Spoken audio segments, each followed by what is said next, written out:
సర్వోన్నతుడైన సర్వేశ్వరుని పేరుతో సభ వేదికను అలంకరించిన గౌరవ పెద్దలు, సభ ప్రాంగణంలో హాజరైనటువంటి భారతదేశ భవిష్యత్తు, భారతదేశ శక్తి అయినటువంటి యువతీ యువకులారా, మనమందరం ఆదర్శ శక్తివంతమైన, ముఖ్యంగా నైతిక భారత నిర్మాణకర్తలు కావాలి. చెప్పండి, ఏం కావాలి? నైతిక భారత నిర్మాతలు కావాలి. ఇప్పుడే కథలు చాలా గొప్ప విషయాలన్నీ మనం చెప్పారు. అయితే ముఖ్యంగా నేను ఇప్పుడు చెప్పబోయే విషయాల మీద ఇక్కడ ఉన్నటువంటి ప్రభుత్వ బాధ్యులు, ఇక విద్యావేత్తలు, యువకులు అందరూ కూడా ఆలోచించాలి. నేను కొన్ని విషయాలే, ముఖ్యమైన కొన్ని విషయాలు మీకు చెప్పాలనుకుంటున్నాను. మొదటిది, నేర్పకుండా ఏదైనా మనిషికి వస్తుందా? ట్రైనింగ్ అనేది ప్రతి విషయానికి అవసరమా కదా? చాలా విషయాలు ప్రకృతిని నేర్చుకుంటాడు, తర్వాత విద్య ద్వారా నేర్చుకుంటాడు. సైన్స్ రావాలంటే సైన్స్ ఫ్యాకల్టీ ఉండాలి, తర్వాత సైన్స్ సంబంధించిన సబ్జెక్ట్స్ ఉండాలి. మ్యాథ్స్ రావాలంటే మ్యాథ్స్ ఫ్యాకల్టీ ఉండాలి, మ్యాథ్స్ సబ్జెక్ట్ ఉండాలి, రైట్? అలాగే డిఫరెంట్ ఫ్యాకల్టీస్ ఏవైతే ఉన్నాయో, సబ్జెక్ట్స్ ఉన్నాయో, అలాగే మొరాలిటీ, హ్యుమానిటీ అంటున్నాను. సైన్స్, మ్యాథ్స్ ఎలా అంటున్నాను, అలాగే మొరాలిటీ, హ్యుమానిటీ, ఇది కూడా సబ్జెక్టే కదా? చెప్పండి. మరి దీనికి సిలబస్ ఉందా మన దగ్గర? దీనికి సంబంధించి ఎవరైనా అధ్యాపకులు ఉన్నారా? లేరు. మరి ఎలా వస్తుంది చెప్పండి? కాబట్టి ఈనాటి విద్యార్థులకు నేను నైతికంగా ప్రవర్తించాలి, మీరు మానవతతో ప్రవర్తించాలి అని చెప్పే అర్హత మనకు లేదు. ఎందుకంటే నైతికత అంటే ఏమిటి, మానవత అంటే ఏమిటి, దానికి సంబంధించిన సమాచారం మనము, దానికి సంబంధించిన శిక్షణ గత 40-50 సంవత్సరాల నుండి మనం పూర్తి చేయడం మానేశాం. భారతీయ ప్రాచీన విద్యా విధానంలో మనకు గురుకులాలు ఉండేవి. ఆ గురుకులాల్లో భౌతిక విద్యతో పాటు ఆధ్యాత్మిక విద్య, నైతిక విద్య కూడా నేర్పించేవారు. అందుకే సత్యం సమాజ్ ఇంటర్నేషనల్ అనే మా సంస్థ ఈ లోటు ఏదైతే సొసైటీలో ఉందో దాన్ని భర్తీ చేయడానికి మేము ప్రయత్నం చేస్తున్నాం. మొట్టమొదటి విషయం, సబ్జెక్ట్ సిలబస్ ఏంటి, మొరాలిటీ అండ్ హ్యుమానిటీకి సంబంధించిన సబ్జెక్ట్ ఏంటి కావాలంటే మీకు దానికి సంబంధించినటువంటి సిలబస్ ఏంటి అంటే, ఆ సిలబస్ వేదాలు, ఆ సిలబస్ ఉపనిషత్తులు, ఆ syllabus Bible old and new testament, ఆ సిలబస్ ఖురాన్. ఇవి మనిషి జీవిత లక్ష్యాన్ని, జీవిత పరమార్థాన్ని తెలియజేస్తున్నాయి. భౌతిక విద్య మనకి ఇచ్చే సమాచారం ఏంటంటే, మనము ఫెసిలిటీస్ కల్పించుకొని మన ఒక భౌతికంగా ఉన్నత శిఖరాలను అధిరోహించాలంటే ఏం చేయాలి అనేది భౌతిక విద్య మనకు నేర్పిస్తుంది. మీరు డాక్టర్లు కావచ్చు, సైంటిస్టులు కావచ్చు, ఇంకా మీరు పెద్ద పెద్ద ఆఫీసర్స్ కావచ్చు, ఇంకా రకరకాల ఫీల్డ్స్ వెళ్ళవచ్చు. ఈ విద్య భౌతిక విద్య నాటిది. పరా విద్య, అపరా విద్య అనే రెండు ఉన్నాయి విద్యలు. ఈ రోజు మనం అపరా విద్య అంటే భౌతిక విద్య నేర్పిస్తున్నాం, పరా విద్యను విస్మరించాం. దాని కారణంగానే ఈరోజు నేరస్తులు, ఒకప్పుడు విద్య లేని వాడు వింత పశువు అనేవాళ్ళం, ఇప్పుడు నేరాలు ఘోరాలు పాల్పడేవాళ్ళు చెప్పండి. విద్యా విహునులా, విద్యావంతులా? ఈనాడు మన దేశాన్ని దోచుకొని మరి లక్షల కోట్ల రూపాయలు విదేశాలకు పంపించే వాళ్ళు ఎవరు? విద్యా విహునులా? లంచాలు తీసుకునేటువంటి వాళ్ళు ఎవరు? విద్యా విహునులా? సైబర్ నేరాలు పాల్పడే వాళ్ళు ఎవరు? విద్యా విహునులా? వీళ్ళందరూ విద్యావంతులే. కిడ్నీలు అక్కర్లేని హార్ట్ ఆపరేషన్ చేసే వాళ్ళు అందరూ ఎవరు? విద్యావంతులే కదా? మరి ఏం లోపించింది అంటే ఇక్కడ లోపించింది మనకు నైతిక విద్య లోపించింది. ఆ విద్య మనం అందించాలి. దానికి సంబంధించి నైతిక విద్య మనిషిలో ఎలా పరివర్తన తీసుకొస్తుందనే విషయానికి రెండు విషయాలు చెప్పదలుచుకున్నాను. సర్వతః పాణిపాదం తత్ సర్వతోషి స్వరూపం సర్వతః శృతిమల్లోకే సర్వభావిత తిష్టతి జ్యోతిషామపిత జ్యోతిష్ఠం సహ పరముచ్యతే జ్ఞానం జ్ఞేయం జ్ఞానగమ్యం హృదయ సర్వస్య నిష్ఠితం. ఇది భగవద్గీతలోని శ్లోకాలు, నేను 2 శ్లోకాలు చదివాను. అలాగే బైబిల్ విషయానికి వస్తే, మై పీపుల్ ఎవరు మాట్లాడుతున్నారు Bible Old testament?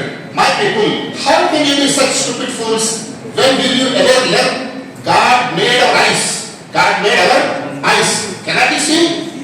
God made our ears, cannot you hear? I am the Lord, search the minds, test the hearts of men. ఇది చాలా గట్టిగా దేవుడు అక్కడ చెప్తున్నాడు. ఖురాన్ ఏమంటున్నారంటే వహువ సమీఉన్ అలీం వహువ సమీఉన్ బసీర్ ఇన్నహు అలీమున్ బిజాతి సుదూర్ అంటున్నాడు. ఇక్కడ ఒక అద్భుతమైన విషయం చెప్పడం జరుగుతుంది. దీని కనుక హిందువులు, దీని కనుక క్రైస్తవులు, దీని కనుక ముస్లింలు ఖచ్చితంగా వాళ్ళు అర్థం చేసుకుంటే అసలు మన సొసైటీలో ఎలాంటి ప్రమాదాలు, ఎలాంటి ఈ రకమైన వ్యసనాలు మాత్రం ఉండవు. చూడండి, వ్యక్తి పరివర్తన అనేది బయట నుండి ఫోర్స్ చేయడం వల్ల రాదండి. మీరు ఎంత ఇంటెలిజెన్స్ డిపార్ట్మెంట్ పెట్టి, పోలీసులు పెట్టి, వాళ్ళని పెట్టి, వీళ్ళని పెట్టి, అబ్జర్వేషన్ పెట్టి ఏమి జరగదు. ఏం జరగాలి మరి అంటే అంతర్గతంగా తనలో నుండి తాను ఈ దుర్మార్గత్వం చేయకూడదు, ఈ దుష్టత్వాన్ని పాల్పడకూడదు, నా జీవితం గమనం, నా జీవిత లక్ష్యం చాలా బృహత్తరమైంది, మహత్తరమైంది, నేను చాలా గొప్ప వ్యక్తిని కావాలి, నేను ఇలాంటి తప్పుడు వ్యవహారాలు వెళ్ళకూడదు అనేటువంటి బలమైన నియంత్రణ అంతర్గతంగా రావాలి. అప్పుడు మాత్రమే ఒక వ్యక్తి ఒక ఉత్తమ వ్యక్తిగా మారగలడు. తల్లిదండ్రులు కానీ, అధ్యాపకులు కానీ, ఇంకా ఇతరులు కానీ వారి ఏదైనా నీతి బోధలు అవి ఇవి చెప్తారు. ఎన్ని చెప్పినప్పుడు కూడా తనకు తానుగా మారాలనుకున్నంత వరకు పరివర్తన అనేది సాధ్యము కాదు. సరే, ఇప్పుడు చూడండి, ఒక ప్రాంతంలో తప్పులు జరగకుండా ఉన్నారంటే సర్వేలియన్స్ పెడతారు. This shopping mall under the surveillance. అక్కడ చెప్పండి, దొంగతనాలు జరుగుతాయా? సీసీ కెమెరా జరుగుతాయండి? జరగవు. అయితే ఇప్పుడు క్వశ్చన్ ఏంటంటే this globe this universe under the సర్వేలియన్స్. This globe is under the సర్వేలియన్స్ of God almighty. అదే భగవద్గీత చదివినటువంటి ఆ 2 శ్లోకాలు, భగవద్గీత, బైబిల్, ఖురాన్ చెప్పేది అదే. ఏమంటుంది భగవద్గీత? చాలా స్పష్టంగా చెప్తాను చూడగా, నేను హిందువుని, నేను ముస్లింని, నేను క్రైస్తవుని అంటున్నాను. ఎలాగా మిమ్మల్ని హిందూ అనుకోవాలంటే ఏంటి అంటే మీరు ఒక బొట్టు పెట్టుకుంటే మీ పేరు వెంకటరావు అప్పారావు అంటే హిందూ అవుతారా? ఒక క్రైస్తవుడు ఒక సిలువు ఉంగరం వేసుకొని జార్జ్ అని, డేవిడ్ అని పేరు పెట్టుకుంటే క్రైస్తవుడు అవుతారా? ఒక వ్యక్తి టోపీ పెట్టుకొని నేను ముస్లిం అని గెట్ట పెట్టుకుంటే అతను ముస్లిం అవుతాడా? అలా అవ్వదు. అతను హిందూ కాదు, అతను క్రైస్తవుడు కాదు, అతను ముస్లిం కాదు. మరి ఎవరు అంటే చూడండి, దేవుడు చెప్తున్నాడు భగవద్గీతలో, సర్వతః పాణిపాదం తత్ సర్వతోక్షి. ఆ సర్వేశ్వరుడు మాట్లాడుతున్నాడు, ఓ హిందువులారా, ఓ మానవులారా, నేను సర్వాన్ని చూస్తున్నాను, నేను సర్వాన్ని వింటున్నాను, రాత్రి పగలు నేను సర్వేలెన్స్, నా సర్వేలెన్స్ ఉన్నారు అని భగవద్గీతలో చెప్తున్నాడు. బైబిల్ ఏమంటున్నాడు? నేను కళ్ళను నిర్మించిన దేవుడు మీకు కళ్ళు ఇచ్చిన దేవుడు చూడకుండా ఉంటాడా? మీకు చెవులు ఇచ్చిన దేవుడు మీ మాటలు వినకుండా ఉంటాడా అని బైబిల్లో ప్రశ్నిస్తున్నాడు. ఖురాన్ కూడా ఇదే మాట్లాడుతున్నాడు దేవుడు. చాలా చక్కటి మాట చూడండి. ఏంటది? మీరు చెప్పే ప్రతి మాటను వింటున్నాను, మీరు చేసే ప్రతి చేతని చూస్తున్నాను, అంతేకాదు మీ హృదయంలో ఉన్న రహస్యం సైతం నాకు తెలుసని 3 గ్రంథాలు కూడా చెప్తున్నాయి. ఇప్పుడు ఒక హిందూ ఒక ఆఫీసులో ఉన్నా, కాలేజీలో ఉన్నా, ఎక్కడున్నా సరే ఆ పరమేశ్వరుడిని చూస్తున్నాడు, నేను అక్కడ తప్పించుకోలేను అనేటువంటి బాధ్యతాభావం కలిగి ఉంటేనే ఒక హిందూ అవుతాడు. అలాంటి బాధ్యతాభావం కలిగి సత్ప్రవర్తన కలిగి ఉంటేనే ఒక క్రైస్తవుడు అవుతాడు. అలాంటి బాధ్యతాభావం కలిగి తాను కంట్రోల్ చేసుకున్నటువంటి ముస్లిం మాత్రమే ముస్లిం అవుతాడు.